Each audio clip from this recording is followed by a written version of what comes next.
ओम शांति। आज तो संडे की स्पेशल मुरली है और बाबा ने बहुत सी ऐसी बातें कही हैं जो नए हैं ज्ञान में। उनको मैं सजेस्ट करूँगी कि पहला पैराग्राफ और सेकंड का हाफ ये छोड़कर अगर आप पूरी मुरली पढ़ेंगे तो शायद बहुत अच्छे से समझ आ जाएगी।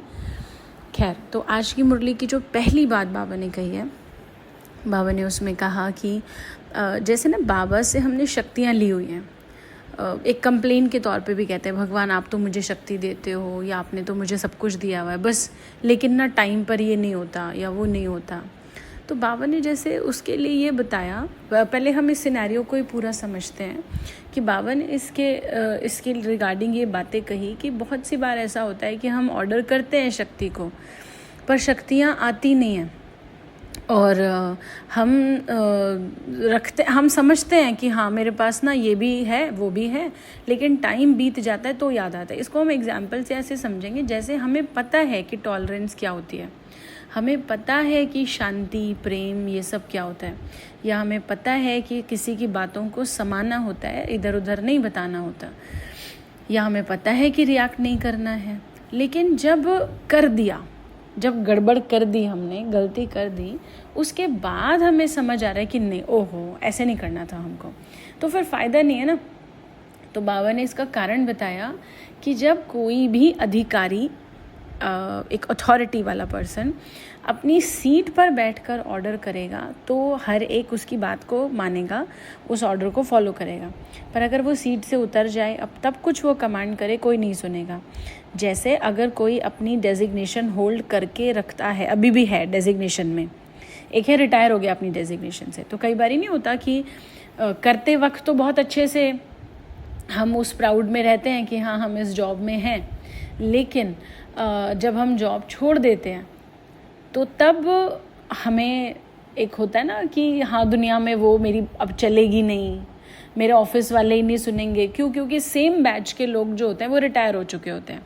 अब उसके बाद वाला ग्रुप आया है तो उस पर उतनी अथॉरिटी हमारी होती नहीं है, क्योंकि हमारी सीट चली गई है, हमारी पोजीशन चली गई है। तो जैसे दुनिया में ऐसा होता है तो इस ज्ञान के मार्ग में भी ऐसा ही है कि अगर मैं अपनी आत्मिक स्थिति की सीट पर नहीं हूँ, आप सोचिए हर बात में पहला लेसन बहुत ज़रूरी है। और ये भी है कि हमें पता तो चल गया कि मैं आत्मा हूँ, बट उसकी फीलिंग नहीं आई अभी तक भी। तो हर बात में ज़रूरी है कि मैं अगर अपनी आत्मिक रूप की स्थिति पर सेट होकर बैठा हूँ या बैठी हूँ, हो ही नहीं सकता कि मेरे को अभी कोई इंसल्ट कर रहा है या अभी कोई मेरा काम नहीं कर रहा, अभी मेरे को कोई बहुत इरिटेट कर रहा है, इतनी बार समझा लिया लेकिन फिर भी गलत करते हैं। और होगा नहीं कि मैं कोई शक्ति को बुलाऊं कि मेरे को ना वाह अभी टॉलरेट करना है बस इस चीज़ को बड़ा अच्छे से, और वो शक्ति ना आए, ऐसा नहीं होगा अगर हम सारा दिन अपनी ओरिजिनल सीट पर हैं। अगर सारा दिन हम समझ रहे हैं शरीर, बॉस या घर का मालिक, घर के बड़े, मेरी उम्र, मेरा पद, मेरा इन्फॉर्मेशन का लेवल, मेरी नॉलेज, मेरा एक्सपीरियंस, हम सारा टाइम शरीर के इस भान में, मैंने इतने साल दिए, इनके लिए दिए, इस घर में दिए, इस ऑफिस में दिए, इस कंपनी में दिए, इस जगह दिए, इनके लिए दिए, जो भी हम सोच रहे हैं, तो ये सीट से हम उतर गए हैं इसका मतलब। अब अगर हम इस समय पर अपनी शक्तियों को लगाना चाहेंगे तो वो आएंगी नहीं काम पर। इसलिए बाबा ने कहा अपनी सीट पर सेट रहना है, पहले अपनी डेजिग्नेशन को वापस होल्ड करना है और फिर कमांड देना है। तो होगा नहीं कि स्पिरिचुअल पावर काम नहीं करे।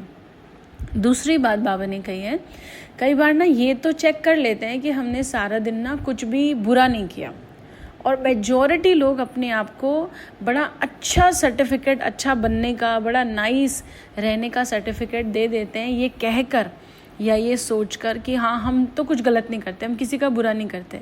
कमाल की बात है और शायद हंसी की भी बात है, आप रहते कितने लोगों के साथ हैं? मुश्किल से 1 2, और उसमें भी कभी कभी आधे से ज़्यादा दिन वो लोग नहीं हैं, या जो रोज़ रह रहे हैं सो जाते हैं, कुछ और बिज़ी हैं, कुछ अपने काम में हैं।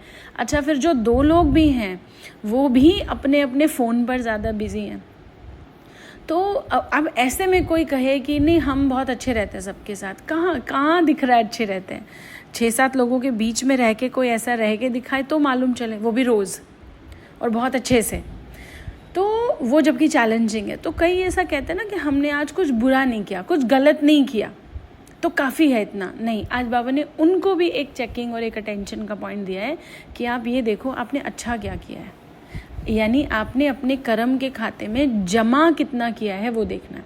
भाई कोई कहे मेरा ना कोई खर्चा नहीं है, मेरे ऊपर तो कितना ही खर्चा होता है, ठीक है आपके ऊपर कोई खर्चा नहीं होता, बट आपकी फ्यूचर की सेविंग्स क्या हैं? लोग वेल्दी पर्सन किसको मानते हैं, धनी इंसान किसको माना जाता है?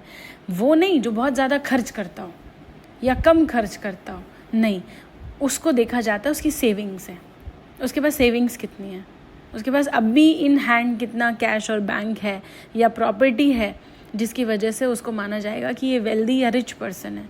तो ऐसे ही मैं सिर्फ अपने आप को यही देख देख के खुश ना होता रहूँ या ना होती रहूँ कि हाँ हम तो कुछ गलत करते नहीं, लेकिन मैंने कितना सही करके जमा किया वो ज़रूरी है। अच्छा वो क्यों ज़रूरी है?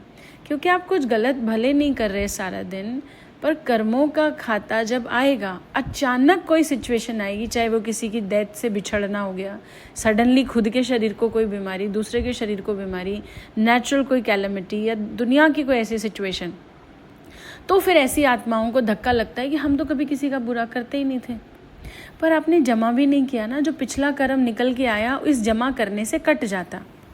तो इसलिए बाबा ने आज कहा ये बात बहुत बहुत ध्यान देने की ज़रूरत है, और शायद उस गहराई से आप समझ भी पाए होंगे। तो ये आज की मुरली है। ओम शांति।